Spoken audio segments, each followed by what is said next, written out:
Assalamualaikum warahmatullahi wabarakatuh. Selamat pagi. Jumpa kembali dengan saya Mas Duki Tahir Al-Mubarok, masih dalam mata pelajaran Pendidikan Pancasila dan Kewarganegaraan. Apa kabar kalian hari ini? Semoga baik-baik saja dalam lindungan Allah Subhanahu wa Ta'ala, Tuhan yang Maha Esa. Pagi hari ini kita akan belajar masih dalam bab 1, yaitu perumusan dan penetapan Pancasila sebagai dasar negara.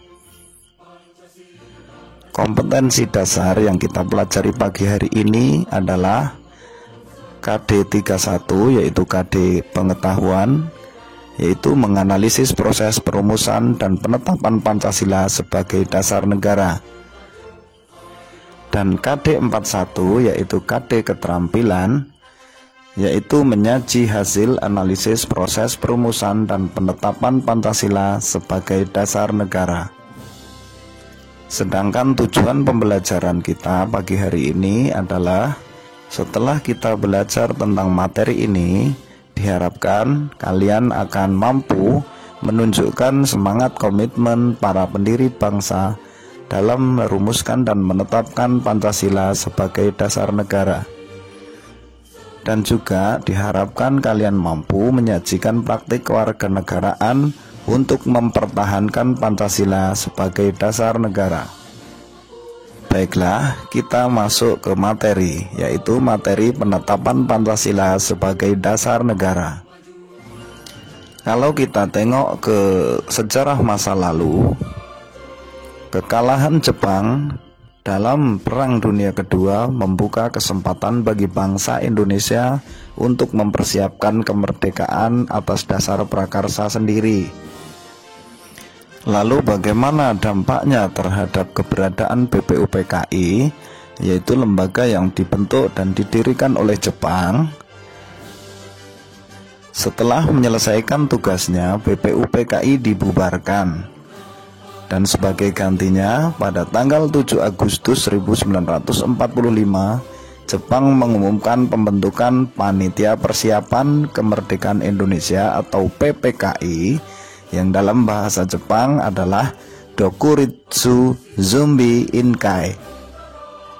Untuk keperluan pembentukan PPKI tersebut, pada tanggal 8 Agustus 1945, 3 orang tokoh pendiri negara, yaitu Insinyur Soekarno, Muhammad Hatta, dan Dr. Kanjeng Raden Tumenggung Rajiman Widyodiningrat, berangkat menemui Jenderal Besar Terauchi Saiko Shikikan di Saigon.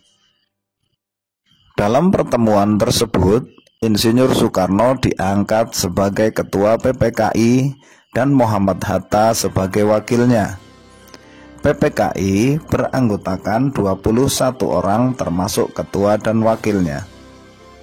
Setelah kembali ke tanah air pada tanggal 14 Agustus 1945, Insinyur Soekarno mengumumkan bahwa Indonesia akan merdeka secepat mungkin dan bukan merupakan pemberian dari Jepang, melainkan hasil perjuangan bangsa Indonesia sendiri. Sebagai buktinya, atas kehendak bangsa Indonesia sendiri, anggota PPKI ditambah menjadi 6 orang, sehingga anggota seluruhnya menjadi 27 orang. Semua anggota PPKI berasal dari bangsa Indonesia. Coba kalian cari informasi lebih lanjut, siapa saja anggota PPKI tersebut, dari daerah mana asal mereka, apakah keanggotaan PPKI mencerminkan keterwakilan rakyat Indonesia. Setelah Jepang menyerah kepada pihak sekutu tanggal 14 Agustus 1945, kesempatan tersebut digunakan sebaik-baiknya oleh para pejuang untuk segera menyatakan kemerdekaan bangsa Indonesia. Dan akhirnya pada hari Jumat tanggal 17 Agustus 1945, Insinyur Soekarno didampingi oleh Muhammad Hatta memproklamasikan kemerdekaan bangsa Indonesia ke seluruh dunia. Keesokan harinya, pada tanggal 18 Agustus 1945, PPKI melaksanakan sidang dan menghasilkan keputusan sebagai berikut. Menetapkan Undang-Undang Dasar Negara Republik Indonesia tahun 1945. Memilih presiden dan wakil presiden yaitu Insinyur Soekarno dan Muhammad Hatta. Membentuk Komite Nasional Indonesia Pusat.